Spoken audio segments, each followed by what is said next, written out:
Assalamualaikum warahmatullahi wabarakatuh. Sobat Misteri Sunyi Mencekam, lagi dan lagi kami kembali hadir menjumpai Anda. Seperti biasa kami akan menyuguhkan cerita-cerita misteri menarik.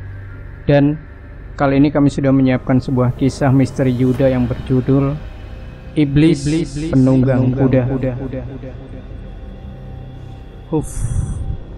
Batinku mengutuk kesal, kakiku mulai pegal. Tanganku kebas akibat kelelahan menuntun motor sejak tadi. Sebentar berhenti, sekedar menarik nafas, lalu lanjut lagi. Malam ini aku dalam perjalanan pulang dari desa Tunjung Sari seusai menghadiri acara pernikahan Santoso, salah satu teman kerjaku di pabrik. Letaknya lumayan jauh, butuh beberapa jam berkendara untuk bisa sampai ke sana. Tapi tak masalah, aku memang berniat menghadiri pesta itu, sekaligus menyampaikan titipan amplop dari teman-teman yang tak bisa datang. Acaranya sungguh meriah. Santoso nampak sumringah duduk bersanding dengan wanita yang baru saja dinikahinya. Membuatku sedikit iri, lantas membayangkan seandainya itu aku yang bersanding dengan Mayang Kemuning. Tapi seusai berbagi kegembiraan di pesta itu, sekarang situasi malah berbalik. Mulutku tak henti menggerutu saat motorku mendadak mogok begitu melintasi jalan sepi yang membelah hutan ini. Aku jadi sedikit menyesal kenapa memilih untuk mengambil jalan pintas ini. Padahal tadi Santoso setengah mati melarangnya. "Jangan nekat, Yud. Gak ada yang berani lewat situ kalau sudah malam. Gak usah sok jagoan kamu," ujar Santoso coba menasehatiku sebelum aku pulang. Namun aku bersikeras. Aku sengaja tak mengindahkan nasihat itu karena tak mau kemalaman bila pulang melalui rute normal yang jaraknya lebih jauh. Dan hasilnya apes. Ditambah lagi sejak tadi ponselku seperti kehilangan sinyalnya, membuatku tak mampu menghubungi siapa-siapa sekedar untuk minta bantuan. Malam pun semakin larut, tenagaku mulai surut, tapi tak juga kutemukan rumah warga atau tanda kehidupan yang bisa kumintai bantuan. Lagi pula apa yang kuharapkan, ini di tengah hutan, sudah malam pula. Parahnya lagi, sejak tadi tak ada satupun kendaraan yang melintas, membuatku merasa seolah ada di dunia lain. Hanya ada bulan purnama di atas langit yang setia menemaniku melewati jalan sepi. Srek, srek. Langkahku terhenti saat mendengar suara sesuatu yang bergesekan dengan daun di balik semak belukar. Sejenak ku pasang telinga sambil menajamkan mata. Bukan apa-apa, aku merasa seperti sedang diawasi. Aku menduga kalau itu hanya binatang malam, tapi ternyata aku salah.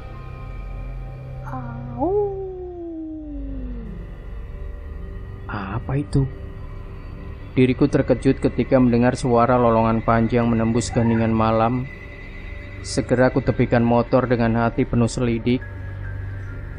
Perlahan ada hawa aneh merayap datang menyelimuti. Bukan sekedar hawa biasa, tapi sesuatu yang lain. Kulayangkan pandangan menjelajah sekitar, hingga akhirnya mataku menangkap dua titik cahaya merah di balik pepohonan. Aku tak tahu itu apa. Yang jelas itu bukan kunang-kunang. Ku coba tajamkan mata demi mencari tahu, namun seolah tak sanggup menembusnya. Mata ular yang biasanya mampu menyuguhkan pandangan terang layaknya siang hari, kini tak ubahnya mata manusia biasa. Dua titik cahaya itu perlahan bergerak keluar dari balik kegelapan, hingga akhirnya muncul sosok yang kini berdiri menghadang persis di tengah jalan. Grrrr, grrrr, grrrr. Ya Allah. Di sana berdiri seekor anjing hitam bertubuh tinggi besar, nyaris sebesar kuda. Matanya merah menyala. Dia menggeram memamerkan gigi taringnya yang siap mengoyak. Sesaat aku menunggu sambil mengawasi gerak-geriknya. Aku belum bisa pastikan apakah dia anjing biasa atau jadi-jadian. Tapi dari bangun tubuhnya yang tak biasa, aku menduga kalau dia bukan anjing sembarangan. Setengah menunduk, anjing itu perlahan mendekat sambil menggeram dan mendengus. Tatapan matanya sungguh menggetarkan nyali. Namun baru beberapa langkah, mendadak terdengar suara ringkuk. Mendadak terdengar suara ringkik kuda, disusul suara keras yang menggelegar.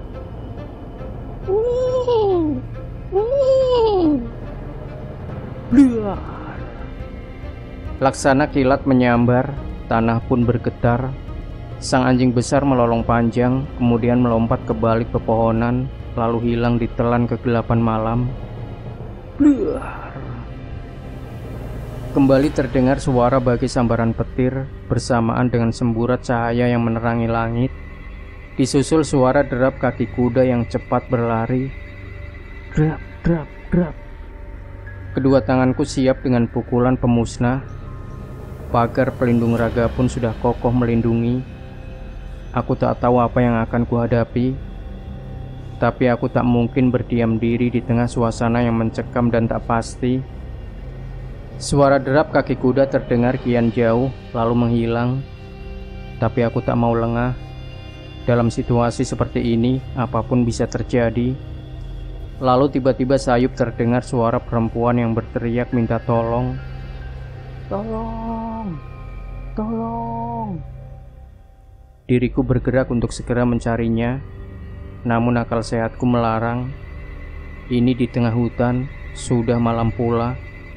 Suara perempuan yang minta tolong terlalu janggal dalam situasi dan tempat seperti ini. Tapi hati kecilku coba membela rasa kemanusiaan. Bagaimana kalau itu benar-benar suara orang yang butuh bantuan? Apa kamu tega membiarkannya di tempat seperti ini? Akhirnya batinku yang menang. Aku tak bisa pergi begitu saja. Suara itu terdengar pilu. Aku pun segera masuk ke dalam hutan demi mencari sumber suara. Tolong! Tolong! Suara kembali terdengar seolah menuntunku untuk menemukannya, hingga diriku tiba di dekat sebuah jurang kecil, di mana kembali terdengar suara minta tolong yang ternyata berasal dari dasar jurang itu. Tolong! Tolong! Aku bergegas mendekat, lalu melongo ke dasar jurang yang tak terlalu dalam. Di bawah sana ada seorang gadis remaja yang duduk bersimpuh tak berdaya. Dia langsung kaget, namun segera berteriak memohon kepadaku. Tolong saya, tolong keluarkan saya dari sini. Pekiknya sembari memegangi kakinya yang nampak terluka. Sejenak ku perhatikan dengan seksama. Dia demit atau manusia? Tapi indera keenamku tak memberikan sinyal yang mencurigakan, membuatku yakin kalau dia benar-benar gadis malang yang butuh bantuan. Iya sebentar, saya akan keluarkan kamu dari sana, jawabku coba menenangkannya. Aku segera merambat turun sembari berpegangan pada akar-akar pohon yang tersembul di dinding jurang. Sebentar saja aku telah sampai di dasarnya. Gadis itu meringis kesakitan sambil memegangi kakinya yang berdarah. Kamu kenapa? Apa yang terjadi? Tanya aku pada gadis itu. Aduh kak, nanti saja ceritanya. Sekarang lebih baik bantu saya keluar dari sini, protes gadis remaja itu coba mengingatkanku. Baiklah, saya akan gendong kamu naik ke atas. Kamu pegangan yang kuat, jawabku lalu membantunya berdiri, kemudian menggendongnya di punggungku. Tak kusangka, tubuhnya yang langsing ternyata lumayan berat. Aku jadi sedikit kesulitan menggendongnya sembari merambat naik berpegangan pada akar-akar pohon. Namun, setelah bersusah payah, akhirnya kami berhasil naik juga. Terima kasih ya kak, ucap gadis itu sembari meringis memegangi kaki, lalu duduk di rerumputan. Kaki kamu terluka. Apa kamu penduduk sekitar sini? Biar saya antar kamu pulang. Iya, saya orang sini. Kampung saya ada di bagian hutan sebelah sana. Tolong bawa saya pulang, jawab gadis itu. Aku kembali menggendongnya dengan hati penuh tanya, siapa gadis ini? Lantas suara apa yang menggelegar tadi? Dan suara ringkih kuda? Aku pun coba menanyakan semua itu pada gadis belia yang kini hinggap menggelayut di balik punggungku. Nama kamu siapa? bagaimana kamu bisa sampai jatuh di jurang itu? Tanyaku sembari melangkah hati-hati agar kakiku tak tersandung akar pohon. Nama saya Sumi. Saya biasa cari daun dan akar untuk obat di hutan ini. Tapi sejak sore tadi, saya terperosok masuk ke dalam jurang waktu coba meraih akar yang ada di tepinya. Lalu, suara petir tadi, apa kamu juga mendengarnya? Tanyaku lagi. Sumi tak langsung menjawab. Aku pun menoleh demi bisa melihat ekspresi wajahnya. Dia nampak tegang. Namun akhirnya dia kembali bicara setengah berbisik. Itu suara cambuk dari iblis penguasa tempat ini. Kata orang-orang, tempat ini dihuni iblis penunggang kuda yang membawa cambuk api. Dia sering muncul bila malam tiba. Tapi seumur hidup saya belum pernah ketemu. Baru tadi saya bisa mendengar suara kuda dan cambuknya. Iblis penunggang kuda? Iya, kata bapak saya, dia makhluk jahat yang tak segan-segan membunuh siapapun yang dijumpainya. Makanya dari dulu kami warga kampung tak ada yang berani keluar rumah bila malam hari. Saya saja baru kali ini ada di luar rumah malam-malam begini. Itu juga karena saya jatuh.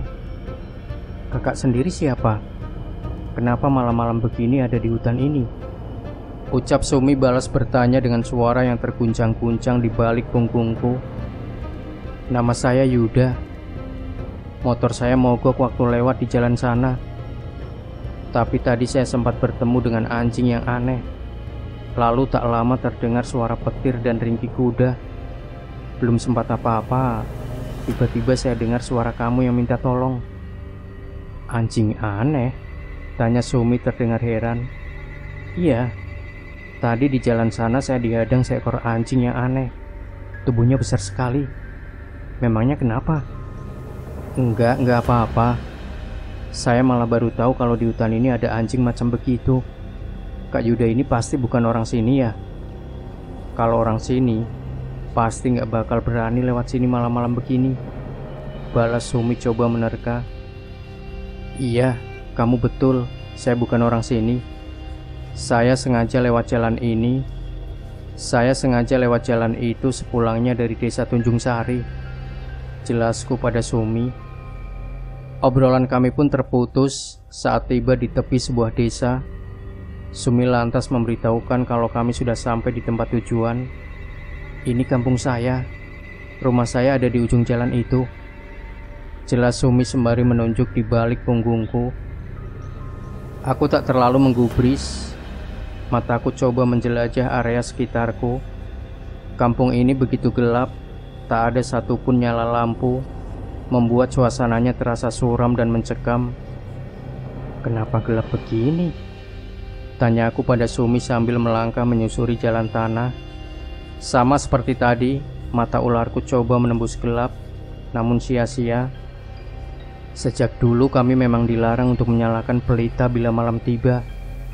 Kata orang, nyala api bisa mengundang makhluk berkuda tadi untuk datang. Sahut Sumi sambil membenarkan pegangannya di pundakku.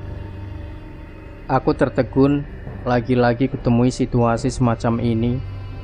Rasanya belum lama aku berurusan dengan Nyi Arum Dalu, sosok penari gaib yang meneror desa Randu Kembar.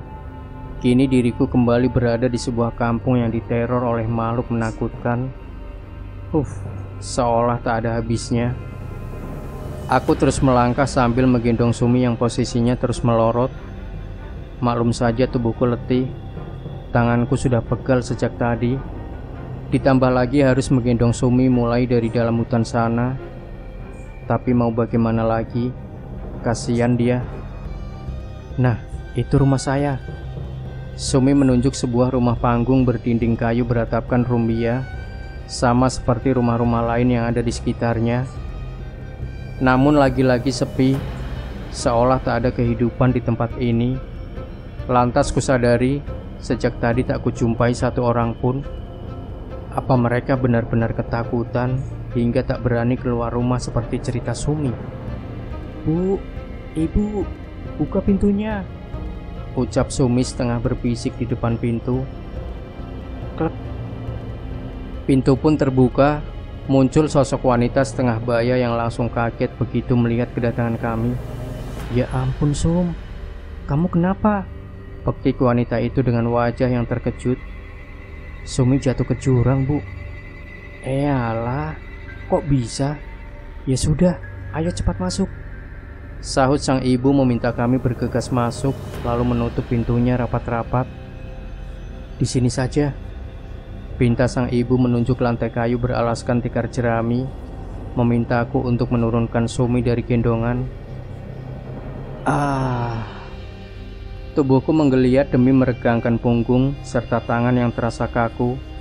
Kulayangkan pandangan menyapu ruangan redup yang hanya diterangi lampu minyak mungil di atas meja. Sang ibu langsung mengambil secawan air dan kain lap untuk membersihkan luka di kaki Sumi, hingga gadis remaja itu meringis menahan sakit. "Aduh, pelan-pelan Bu, perih." "Tahan sedikit, ini sudah mau selesai," sahut sang ibu. Selesai mengobati Sumi, perhatian sang ibu kini beralih kepadaku. "Ini siapa?" "Ini Kak Yuda, dia tadi yang menolong Sumi keluar dari jurang," jawab Sumi mendahuluiku. Aku hanya bisa mengangguk, namun sedikit tak nyaman dengan tatapan matanya yang penuh curiga. Senyumannya pun seolah dipaksakan. "Bapak kemana, Bu?" tanya Sumi membuyarkan suasana yang sempat hening. "Bapakmu sejak tadi pergi mencari kamu. Dia khawatir." "Sendiri?" "Iya, memang kenapa?" "Aduh Bu, sekarang Sumi yang jadi khawatir. Asal ibu tahu, tadi si iblis penunggang kuda muncul. Tapi Sumi cuma dengar suara kuda dan cambuknya saja. Nyeremin banget Bu." Demi mendengar hal itu, wajah sang ibu langsung berubah. "Duh Gusti, ibu jadi kepikiran. Takut bapakmu kenapa-napa." "Lalu kita harus bagaimana Bu?" sahut Sumi yang jadi ikut khawatir. Sang ibu hanya diam sambil menggeleng. Dia nampak cemas sembari meremas-remas jemarinya. "Maaf Bu, apa tidak sebaiknya ibu minta tolong warga kampung untuk mencari bapak?" Ucapku coba memberikan saran. Sumi pun nampak mengangguk tanda setuju. "Gak mungkin Nak, mereka pasti gak mau. Gak bakal ada yang berani keluar rumah malam-malam begini, apalagi sampai masuk ke dalam hutan sana," jawab sang ibu. Aku terdiam mendengar jawaban ibu. Apakah si penunggang kuda benar-benar semenakutkan itu hingga mampu menghilangkan rasa peduli dalam jiwa penghuni kampung ini? Jujur saja, aku sedikit gusar mendengarnya. Mendadak pintu rumah digedor bersamaan dengan suara lelaki yang memanggil-manggil di luar sana. "Duk duk duk. Bu, buka pintunya. Ini Bapak." Sang ibu pun bergegas membukakan pintu dan langsung sumringah melihat lelaki yang ada di hadapannya. "Alah Pak, Bapak kemana aja? Itu Sumi malah sudah pulang," ucap sang ibu begitu melihat suaminya yang datang terengah-engah. Sang bapak hendak menjawab, namun ucapannya tertahan saat melihatku yang duduk bersila di dekat Sumi. Dia nampak terkejut, tapi dia seperti berusaha bersikap setenang mungkin untuk menutupi air mukanya yang tegang. "Kamu dari mana, Sum? Setengah mati bapak mencari kamu," tanya sang bapak, namun matanya tak lepas terus memandangiku. "Sumi tadi jatuh ke jurang, Pak. Untung ketemu sama Kak Yuda ini. Dia yang menolong Sumi, lalu membawa Sumi pulang," jawab Sumi. Tapi bukannya ucapan terima kasih, malah tatapan mata tak bersahabat dari sang bapak yang kudapatkan. "Pak," tegur sang ibu seolah mengingatkan suaminya untuk menjaga sikap. Lelaki itu bagai tersadar dan langsung mendekat lalu menjabat erat tanganku. "Maaf ya Nak, saya cuma kaget. Terima kasih sudah menolong Sumi," ucapnya namun diiringi tatapan mata yang masih penuh curiga. "Sama-sama Pak," balasku sembari melirik bajunya yang nampak sedikit koyak. "Bu, tolong ambilkan bapak minum, sekalian untuk tamu kita," pinta sang bapak. "Gak usah Pak, saya harus segera pulang. Rumah saya masih jauh dari sini," Saya juga meninggalkan motor saya yang mogok di jalan sana. Sahutku coba menolak halus. Jangan pulang dulu kak, bahaya. Kan tadi Kak Yuda lihat sendiri. Jangan nekat kak. Lebih baik Kak Yuda menginap saja untuk malam ini. Boleh kan pak? Pinta Sumi. Sang bapak malah terkejut mendengar permintaan putrinya. Dia pun langsung melirik ke arah ibu, seolah minta persetujuan. Ibu balas mengangguk pelan. Akhirnya sang bapak ikut mengangguk, lalu berkata padaku, seperti yang dibilang Sumi, untuk malam ini lebih baik Nak Yuda menginap saja. Terlalu bahaya untuk kembali ke hutan itu, ucap sang bapak sembari melirik ke arah ibu. Sejenak diriku menimbang-nimbang. Saran Sumi dan bapak terdengar masuk akal. Aku bukannya takut pada si penunggang kuda ataupun anjing itu, tapi tubuhku yang letih memang butuh istirahat. Ditambah lagi perutku terasa lapar karena terlalu malu-malu untuk makan di pesta tadi. Selama di sana, aku hanya makan kue kecil dan minum air putih saja. Sekarang malah jadi kelaparan. Gak perlu sungkan, Nak Yuda kan sudah menolong Sumi. Jadi izinkan kami untuk membalas budi. Tapi maaf, Nak Yuda hanya bisa tidur di lantai. Mungkin agak kurang nyaman, tapi memang beginilah keadaan rumah kami, ucap sang ibu menambahkan. Baiklah bu, terima kasih sudah mengizinkan saya untuk menginap, jawabku mengamini permintaan mereka. Kak Yuda sudah makan belum? Sepertinya Kak Yuda ini kelaparan, tanya Sumi. Gak usah repot-repot, saya gak lapar kok. Masa? Sejak digendong tadi, saya dengar perut Kak Yuda bunyi. Gak usah malu-malu, nanti dimasakin sama ibu, sahut Sumi sambil tersenyum geli. Aku pun balas tersenyum, tapi sang ibu dan bapak malah saling lempar pandangan. Aku tak tahu kenapa sikap mereka begitu aneh sejak tadi. Tapi aku tak mau berprasangka yang tidak-tidak. Mungkin mereka masih kaget dengan semua kejadian malam ini. Selesai berganti baju, sang bapak duduk bersila di sampingku. Sebentar ku tengok ponselku untuk melihat jam, tapi rupanya ponselku mati kehabisan daya. Maaf pak, apa boleh saya numpang ngecas? HP saya mati kehabisan baterai. Ngecas? Apa itu nak? Jawab sang bapak malah balik bertanya, membuatku jadi kebingungan sendiri. Ini pak, HP saya mati kehabisan baterai. Kalau boleh saya minta izin untuk mengisi daya, sahutku sembari menunjukkan ponselku. Sang bapak nampak terheran-heran sambil mengenyitkan dahi memandangi ponselku. Sebentar dia berpikir, kemudian menjawab malu-malu. Maaf nak, saya nggak tahu itu benda apa. Tapi kalau memang benda itu butuh listrik, di kampung ini nggak ada. Aku sempat heran mendengar jawabannya. Dari sikapnya, seolah-olah dia belum pernah melihat ponsel. Namun lantas aku memaklumi, mungkin karena letaknya yang ada di pelosok hutan, membuat kampung ini belum tersentuh perkembangan zaman.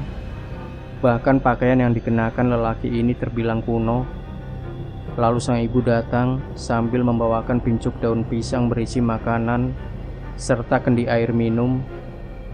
Maaf nak, cuma ini yang kami punya, silakan.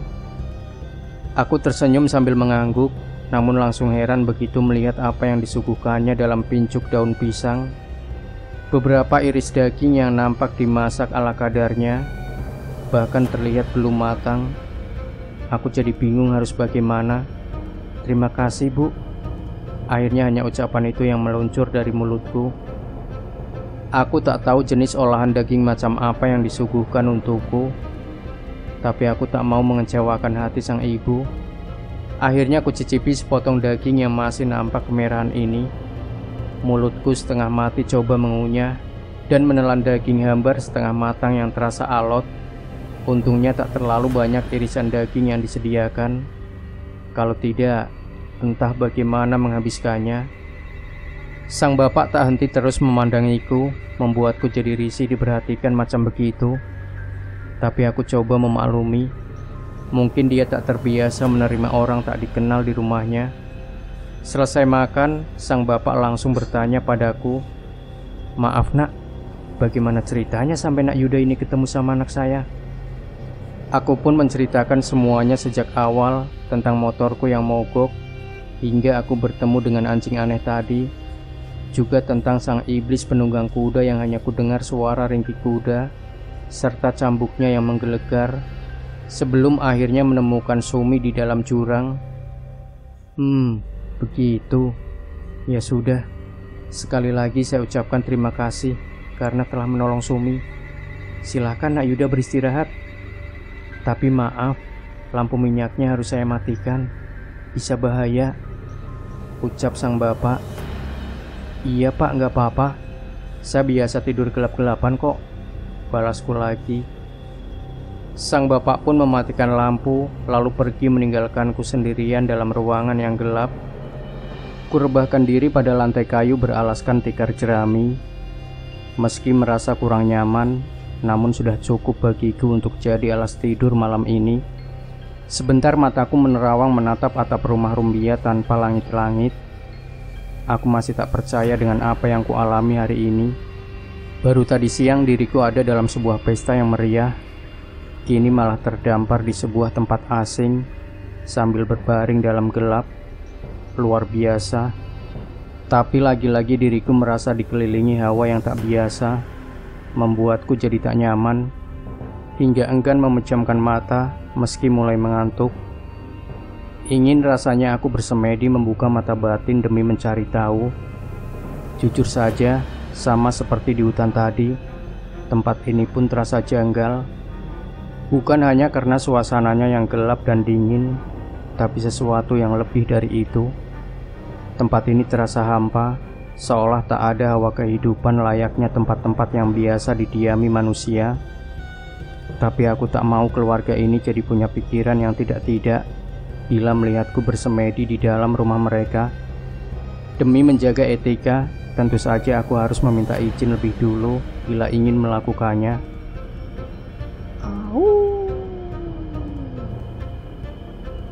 Aku terperanjat saat mendengar suara lolongan panjang di kejauhan. Apakah itu anjing yang tadi? Batinku sibuk menduga-duga, tapi kemudian terdengar kembali suara lolongan panjang yang kini terasa dekat dan saling bersaut-sautan.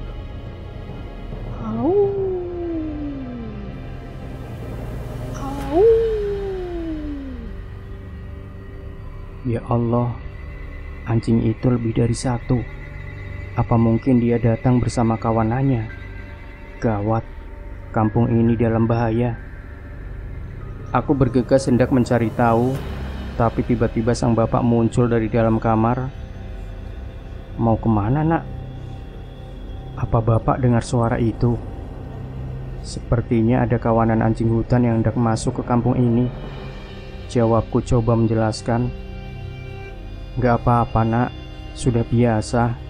Selama kita ada di dalam rumah, semuanya akan baik-baik saja, jawab sang bapak. Aku hanya terdiam mendengar penjelasannya, meski diriku masih tertantang untuk mencari kebenarannya. Namun aku tak bisa memaksa. Lagi pula aku hanya tamu di rumah ini, tak mungkin aku bertindak sesuka hati. Lolongan anjing itu masih terus bersautan di luar sana. Suaranya mampu menggetarkan nyali bagi siapapun yang mendengarnya. Tapi sang bapak seperti tak terganggu, apalagi takut. Hingga akhirnya terdengar suara menggelegar bagai petir yang membahana. Blah, blah. Kali ini raut wajah sang bapak langsung berubah. Sudah jelas nyalinya ciut. Terlihat dari wajahnya yang pucat, namun dia coba menyembunyikannya dariku. Lalu muncul sang ibu dari dalam kamar dengan wajah yang tak kalah ketakutan. Pak, aku takut, Pak, keluh wanita itu sambil mendekat merapat ke arah suaminya. Jangan takut, kamu masuk saja ke dalam kamar. Jaga Sumi. Jangan sampai dia terbangun lalu ikut panik, jawab sang bapak coba menenangkan istrinya. Sang ibu pun menuruti permintaan suaminya. Apakah hal ini sering terjadi, Pak? Tanya aku pada sang bapak. Iya, Nak. Bila purnama tiba, Si iblis penunggang kuda sering muncul untuk mencari mangsa.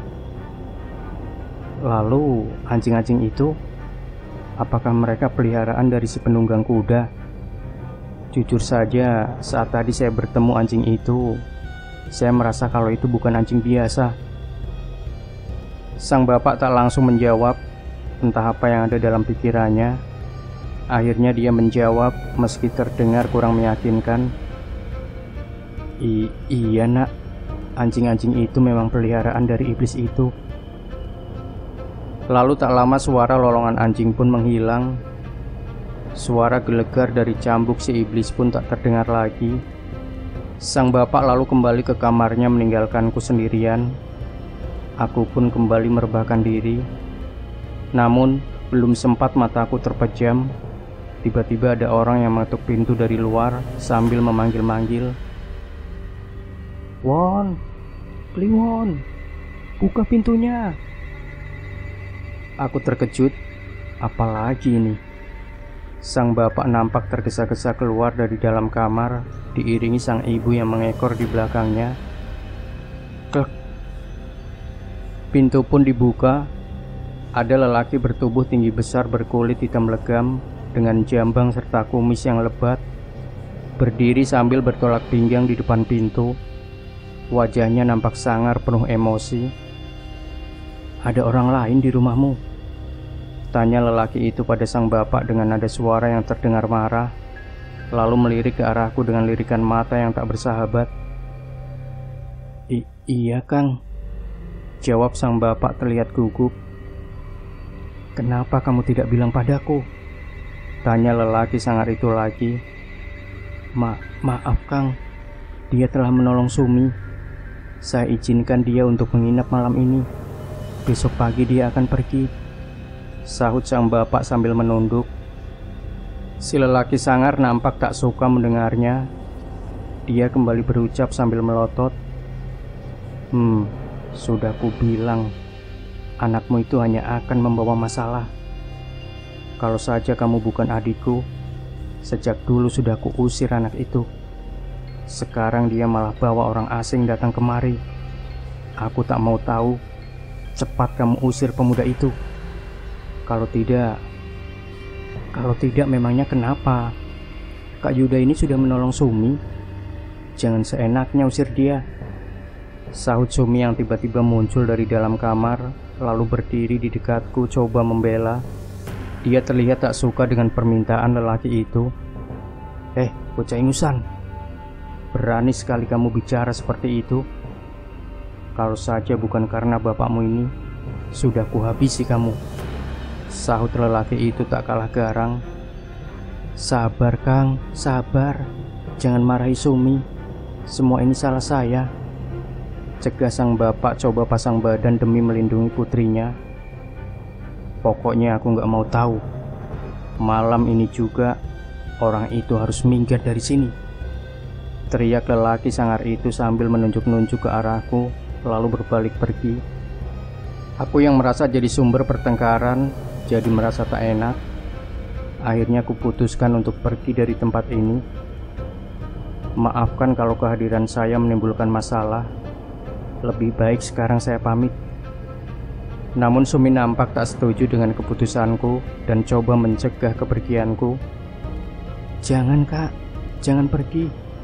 Kalau nanti ada apa-apa bagaimana? Pak, kenapa Bapak diam saja sih? Kenapa di kampung ini tak ada yang berani dengan Paman Suro? Sumi, jaga bicaramu. Kakang Suro Keling itu kakakku. Dia pemimpin di kampung ini. Selama ini dia yang menjaga kita dari segala mara bahaya, termasuk dari iblis penunggang kuda itu. Kita semua berhutang budi padanya, sanggah sang bapak. Aku pun tak tinggal diam coba menengahi. Gak apa-apa Sum, insya Allah saya akan baik-baik saja. Kamu jangan melawan bapakmu ya. Dia itu orang tuamu. Kamu harus nurut apa kata beliau. Maafkan kami Nak Yuda. Bukan maksud kami mengusir atau tak mau balas. Bukan maksud kami mengusir atau tak tahu balas budi. Tapi kami tak berani membantah perintah Kakang Suro Keling. ucap sang bapak. Gak apa-apa pak, saya mengerti. Terima kasih telah mengizinkan saya untuk beristirahat walau sebentar. Sekarang saya pamit dulu. Maafkan saya kalau sudah menimbulkan keributan. Aku pun segera pergi diiringi tatapan mata tak ikhlas dari Sumi. Gadis remaja itu nampak kecewa, tapi aku tak punya pilihan lain. Demi kebaikan bersama, aku memang harus pergi dari sini. Aku melangkah kembali masuk ke dalam hutan. Sungguh sial hari ini. Sudah motorku mogok, sekarang malah diusir dari kampung orang. Namun, setelah beberapa lama di dalam hutan, aku kesulitan untuk menentukan arah. Sejak tadi aku seperti berputar-putar saja. Padahal aku masih ingat jalannya. Ada apa ini? Lalu kuputuskan untuk bersemedi demi membuka mata batin. Aku yakin ada yang tak beres dengan tempat ini. Sejak tadi aku penasaran ingin tahu kebenarannya. Ku ambil posisi duduk bersila, memejamkan mata memohon petunjuk Sang Maha Kuasa. Tapi mendadak terdengar suara kuda yang meringkik persis di depanku. Segera aku buka mata dan langsung terperangah. Astaga.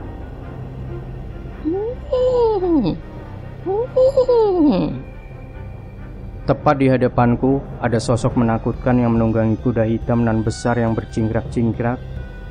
Sosoknya begitu menyeramkan, matanya menyala terang. Tubuhnya yang berupa tulang kerangka memakai jubah yang mengobarkan nyala api, membawa sebuah cambuk dengan api yang menjilat-jilat, membuatnya seolah sedang menggenggam halilintar. Selepas maghrib aku pun pamit. Pak Wiono mewanti-wanti supaya aku menempuh jalan lain yang lebih aman. Aku pun mengiyakan meski dalam hati punya satu rencana. Kupacu motorku menembus gelap. Motor yang kemarin mogok ternyata baik-baik saja. Sepertinya hawa gaib di hutan itu yang membuat motorku bermasalah kemarin malam. Sebentar saja aku telah sampai di jalan yang kemarin.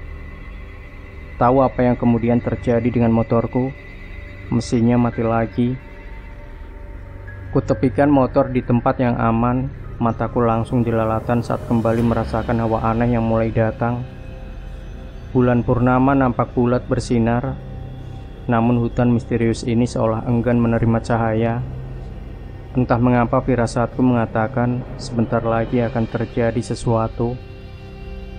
Kulangkahkan kaki dengan hati-hati masuk ke dalam hutan yang rapat.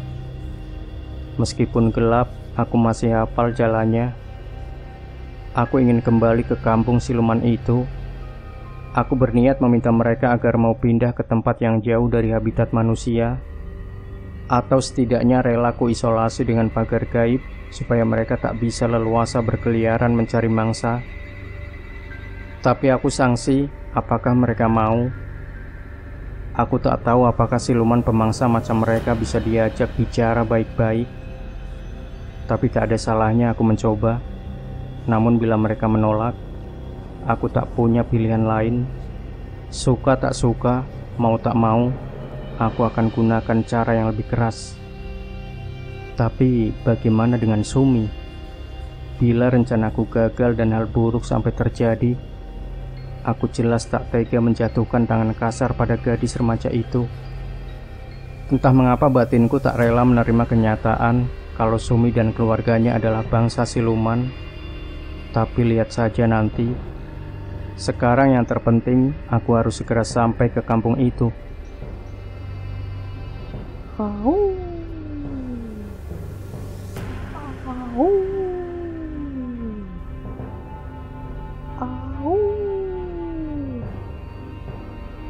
Terdengar suara lolongan panjang saling bersahutan, membuatku seketika menghentikan langkah. Ku coba menatap tajam menembus gelap, tapi lagi-lagi aku tak mampu melakukannya. Sebentar aku menunggu, namun penantianku tak berlangsung lama. Di sana, di balik rapatnya pepohonan, nampak puluhan titik cahaya merah yang mengintip dalam gelap. Tak perlu menduga-duga, aku tahu apa yang tengah kuhadapi. Aku pun berteriak lantang agar mereka keluar dari tempat mereka mengintai. Hai kalian semua, Keluar dari sana. Saya mau bicara. Teriakku meminta mereka untuk menampakkan diri. Adegan berikutnya sungguh menakutkan. Puluhan anjing hitam muncul dari balik kegelapan. Mereka menggeram dengan tatapan mata yang tajam. Seringai taring mereka menandakan kalau mereka tengah lapar. Mana yang namanya Surokeling? Saya mau bicara. Teriakku kembali di hadapan mereka. Tapi alih-alih merespon, mereka malah makin mendekat dengan posisi siap menerkam. Demi melihat itu, semua rencanaku seketika buyar. Sudah jelas mereka bukan makhluk yang bisa diajak kompromi. Aura jahatnya sangat kuat terasa. Aku pun segera pasang kuda-kuda. Ini bakal jadi pertarungan yang melelahkan.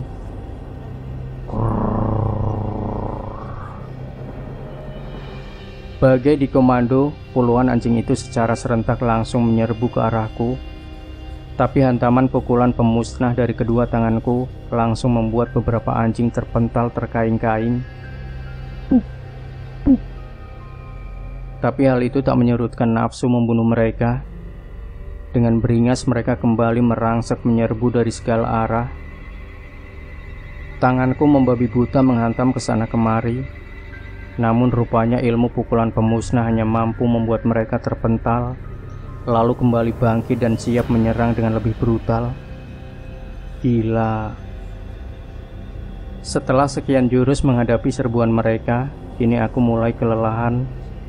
Pukulan pemusnah serta tameng pelindung raga pun mulai berkurang kekuatannya.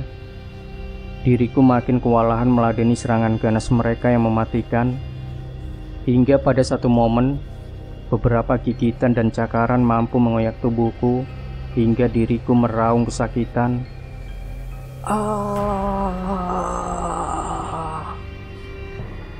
Aku terdesak mundur hingga bersandar pada batang pohon. Darah mengalir dari bagian tubuhku yang koyak. Kawanan anjing itu menyeringai meneteskan air liur. Bau anyir darahku seolah membangkitkan selera makan mereka. Tahan! Terdengar teriakan yang membuat para anjing itu berhenti. Lalu dari balik kegelapan muncul sosok lelaki tinggi besar berkulit hitam legam dengan jambang dan kumis yang lebat, berdiri sambil bertolak pinggang menatap sinis ke arahku. Sang pemimpin Surokeling. Sudah kuduga, kamu bukan pemuda biasa. Tidak sembarang orang bisa masuk ke dalam hutan ini, bahkan sampai ke kampung kami. Tapi jangan bangga dulu, kemampuanmu tak ada artinya di mata kami, ucap Surokeling dengan angkuhnya. Aku menatapnya sambil terengah-engah. Rasa perih dan panas menjalar dari luka yang terus mengeluarkan darah.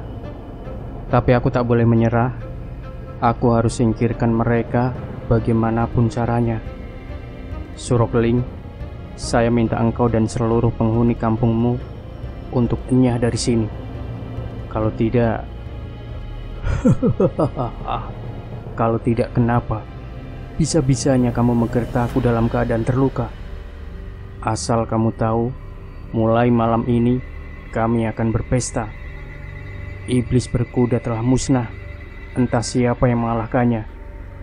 Tapi yang pasti, kami telah bebas dan kamu akan jadi menu pembuka.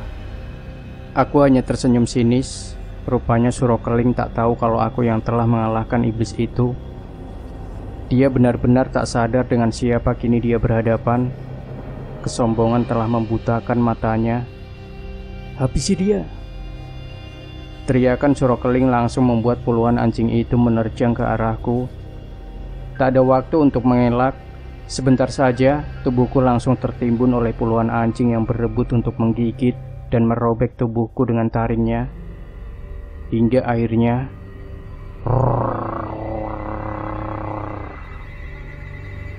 puluhan anjing itu langsung terpental tercerai-berai. Surokeling nampak terkejut. Dia bagai tak percaya melihatku yang kini telah berubah jadi manusia setengah ular.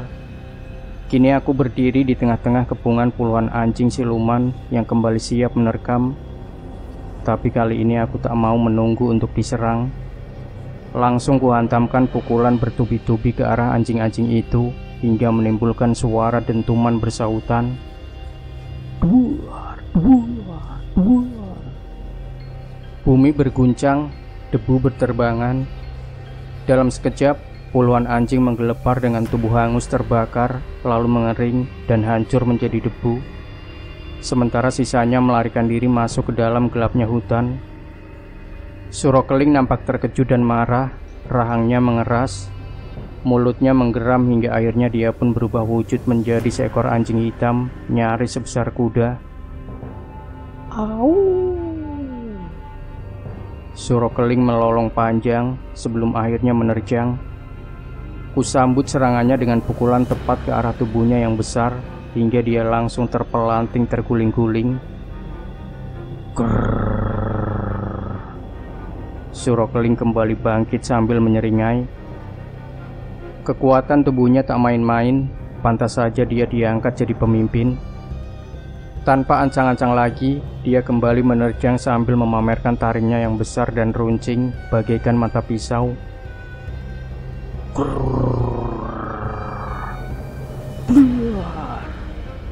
Pukulanku kembali telak menghantam tubuhnya.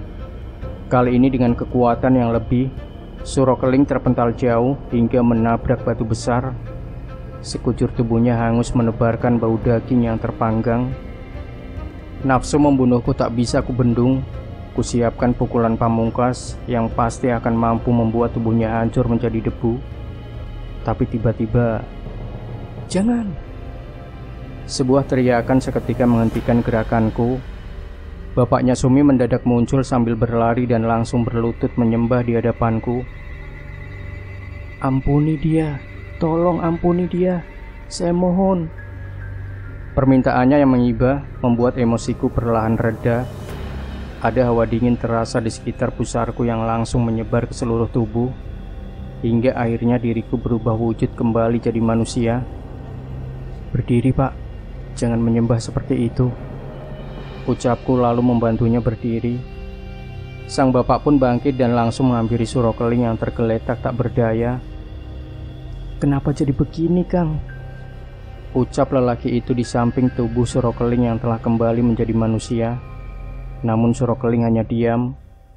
Lelaki itu tengah meregang nyawa, termakan oleh kesombongannya sendiri. Lalu tiba-tiba Surokeling menggelepar. Kemudian dengan anehnya tubuh lelaki itu seketika mengering dan rapuh, lalu hancur menjadi debu. Kang Suro!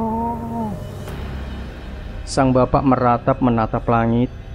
Satu adegan pilu yang membuat hatiku ikut nelangsa, tapi semuanya telah terjadi. Maafkan saya, Pak. Saya terpaksa melakukannya. Tapi dia tak menjawab. Dia nampak berusaha menahan tangis. Aku pun melangkah menghampirinya demi menguatkan hatinya. Biar bagaimanapun, dia baru saja kehilangan saudaranya. Sambil menunduk, lelaki itu pun akhirnya angkat bicara. Sudah lama saya meminta dia supaya berhenti memangsa manusia, tapi dia tak pernah mau dengar, ucapnya dengan suara bergetar. Aku sedikit kaget mendengarnya.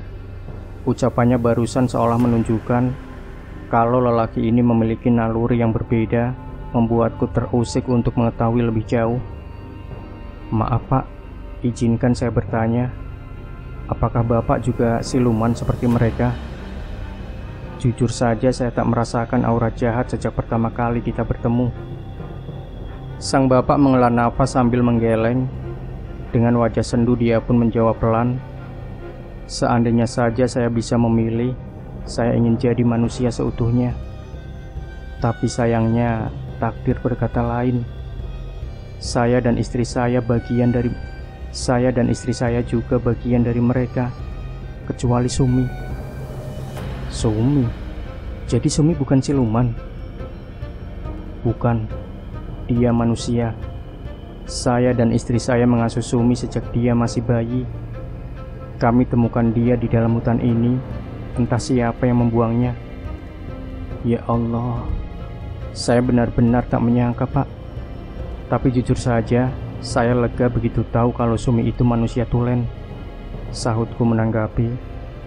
Sang bapak tersenyum getir. Dia pun kembali melanjutkan penuturannya. Sejak kehadiran Sumi di rumah kami, segalanya perlahan berubah. Dia seolah membawa sinar kebaikan. Sejak saat itu, saya dan istri saya memutuskan untuk berhenti memburu dan makan daging manusia. Kami hanya makan daging hewan saja. Apa Sumi tahu kalau bapak dan ibu serta seluruh penghuni kampung adalah anjing siluman? Dia sama sekali tak tahu. Saya meminta yang lain untuk merahasiakannya. Saya juga melarang Sumi keluar rumah bila purnama tiba, waktu di mana kami bisa berubah dan berkeliaran mencari mangsa. Tapi sudah lama saya tak ikut. Itulah yang membuat Kakang Suro tak suka dengan Sumi. Oh begitu. Sekarang saya mengerti. Tapi maaf Pak, dengan sangat menyesal saya tak bisa membiarkan Bapak serta kawanan Bapak yang tersisa untuk tetap tinggal di sini. Itulah yang sejak dulu ada dalam pikiran saya. Saya ingin sekali membawa keluarga saya pergi dari sini. Tapi ancaman dari sang iblis berkuda membuat ruang gerak kami terbatas. Lagi pula mau pindah kemana? Tak ada tempat untuk siluman seperti kami. Aku tertegun, sungguh tak menyangka kalau siluman seperti dia ternyata juga punya hati. Aku pun jadi ikut memikirkan apa yang terbaik bagi keluarganya serta kawanannya yang tersisa. Hingga akhirnya terpikirkan sesuatu olehku yang mungkin saja bisa jadi jalan keluar untuk semua ini. Maaf Pak, kalau saya bisa temukan tempat yang cocok, apakah kalian mau pindah? Di mana? Apa ada tempat di dunia ini yang mau menerima kami? Ada Pak, asal Bapak dan kawanan Bapak sanggup menjaga sikap di tempat yang baru, saya yakin tak ada masalah. Sanggup Nak, saya sanggup. Apapun akan saya lakukan agar saya bisa keluar dari tempat terkutuk ini. Baiklah Pak, tunggu sebentar. Aku pun segera meraih sekuntum bunga melati dari dalam saku. Lalu kupanggil nama seorang gadis pemilik suara indah dan merdu, Mayang Kemuning. Mendadak tercium aroma bunga melati yang menyengat, menandakan kalau calon istri gaibku itu telah hadir. Kenapa? Ada apa panggil-panggil aku? Aku baru selesai mandi loh. Tanya Mayang Kemuning yang kini telah berdiri di sampingku, sambil mengibas-ngibaskan rambutnya yang nampak sedikit basah. Sang bapak terkesima, entah karena kaget dengan kemunculan Mayang Kemuning yang tiba-tiba, atau karena takjub akan kecantikannya. Bapak, perkenalkan ini Mayang Kemuning. Dia calon istri saya. Mayang adalah putri dari kerajaan gaib di daerah timur sana. Ucapku dengan bangganya memperkenalkan Mayang Kemuning. Salam hormat saya, Tuan Putri, sahut sang bapak sembari menunduk hormat. Mayang pun balas mengangguk sambil tersenyum. Mayang sayang, apakah kamu mau membantu kami? Tanyaku pada Mayang dengan nada sedikit mesra demi memuluskan permintaanku nanti. Bantuan apa? Pakai sayang-sayang segala lagi, tumben, sahut Mayang dengan tatapan mata penuh curiga, tapi wajahnya merona merah. Aku pun menceritakan pada Mayang tentang siapa Sumi dan keluarganya, dan meminta agar mereka diizinkan untuk tinggal di wilayah kerajaan kekuasaan Ibu Ratu. Gimana sayang, boleh kan? Boleh-boleh saja. Tapi tunggu dulu. Ini yang namanya Sumi pasti gadis cantik, iya kan? Ayo ngaku. Sahut Mayang spontan bertolak pinggang. Enggak kok, dia masih remaja, iya kan Pak? Jawabku sambil minta dukungan dari bapaknya Sumi. Iya Tuan Putri, Sumi masih remaja. Tapi kalau sudah besar nanti, saya yakin dia akan jadi wanita tercantik di dunia, sahut sang bapak dengan bangganya. Aduh, kenapa sih bapak malah bilang begitu? Mancing-mancing aja. Benar saja, Mayang langsung mendelik ke arahku dengan wajah yang gregetan. Siapa juga yang mau pelihara duri dalam daging? Sang bapak yang sadar akan situasi lantas coba meralat ucapannya. Tapi tetap saja tak bakal bisa menandingi kecantikan Tuan Putri. Nak Yuda ini sungguh beruntung punya calon istri yang kecantikannya mengalahkan bidadari. Batinku melonjak girang, ucapan sang bapak langsung membuat Mayang tersipu malu. Bapak bisa aja. Akhirnya Mayang pun setuju, sang bapak segera membawa kami menuju kampungnya. Dia nampak tak sabar untuk menyampaikan kabar gembira ini. Sesampainya di kampung, terlihat banyak orang yang berkerumun. Demi melihat kehadiranku, mereka langsung ketakutan dan hendak lari dari situ. Namun sang bapak langsung mencegahnya. Jangan takut, Nak Yuda ini tidak bermaksud jahat. Teriaknya yang langsung membuat orang-orang itu terdiam. Lalu muncul Sumi menyeruak di balik kerumunan. Dia nampak gembira melihat kedatanganku dan langsung menghampiriku meski dengan kaki yang terpincang-pincang. Kak Yuda, syukurlah Kak Yuda baik-baik saja. Sejak kemarin Sumi kepikiran, takut Kak Yuda kenapa-napa. Teriak Sumi lalu memelukku erat-erat. Aku cuma bisa senyum-senyum melirik ke arah Mayang yang tampangnya jadi judes.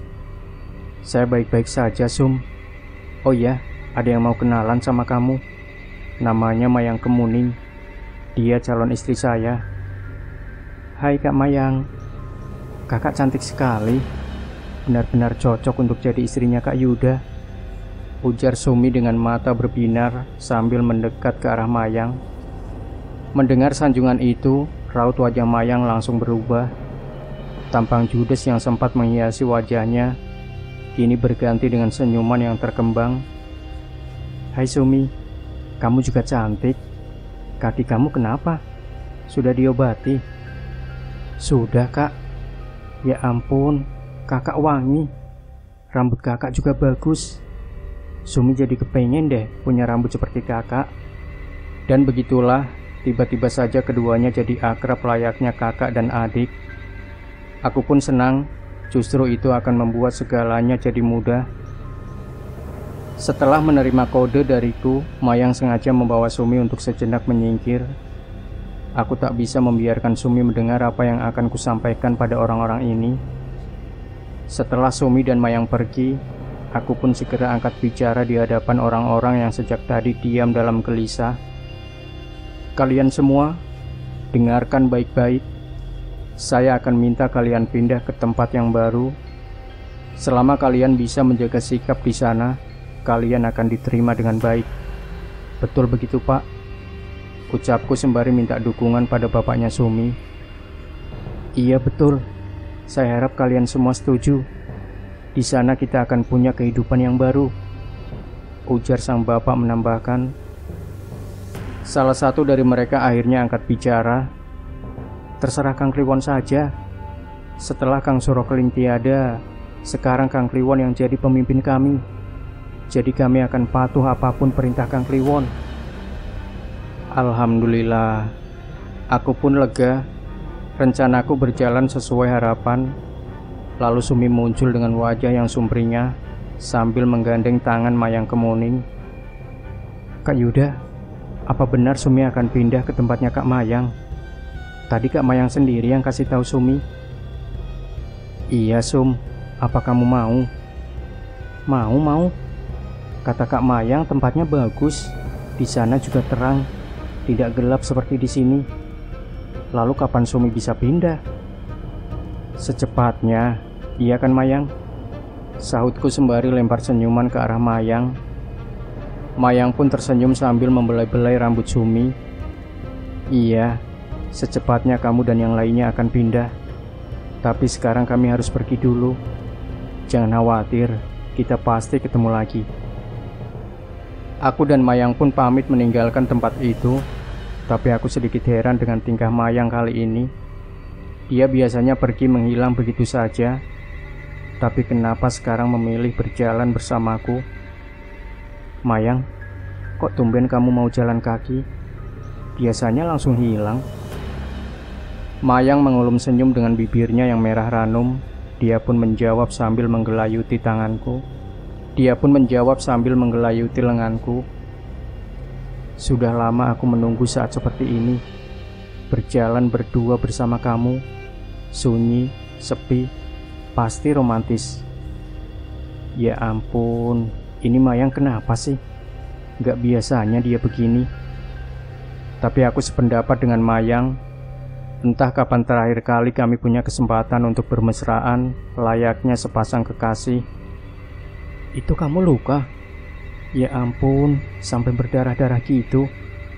Tanya Mayang ketika melihat bagian tubuhku yang koyak hasil dari pertarungan tadi. Iya, gak apa-apa kok.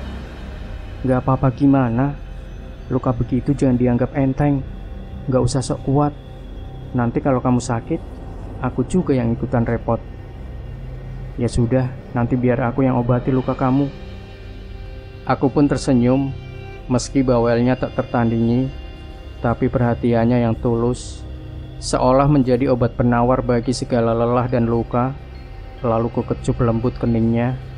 Mayang nampak bahagia. Kami pun lanjut melangkah sambil bergandengan tangan menembus gelapnya hutan. Sungguh satu cara berpacaran yang unik di tempat yang tak lazim. Tapi kami memang bukan pasangan biasa, bukan begitu? Demikian Sobat Misteri Senyum Cekam. Jangan lupa berikan komentar Anda, like, share video ini, subscribe channel Senyum Cekam, dan kembali nantikan cerita-cerita misteri terbaru dari kami. Wassalamualaikum warahmatullahi wabarakatuh.